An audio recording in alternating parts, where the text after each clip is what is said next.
And it's the single most difficult thing, because you can't just hand everything over to the private sector, because in the end, the public will expect the public interest to be taken account of by government, right? And you may say, well, government's useless at protecting the public interest. That's another matter. But people on the whole, people in America, people in the UK, they're not going to say, okay, just hand it over to these tech giants and let them run everything. However, I do think what should happen, and we have a whole program in my institute now, which we call the Reimagined State, right? And I think if you look at, there was a minimalist state in the 18th century and in the first part of the 19th century that grew in the last part of the 19th century and first part of the 20th century into a maximalist state, right? Where you look for government to do a lot of things for you and the state grows large.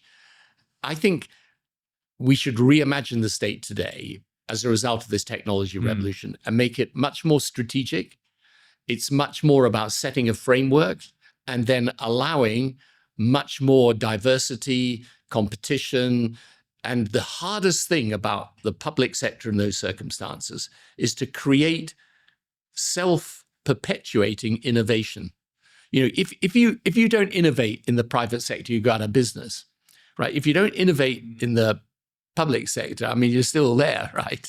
It's just the service has got worse.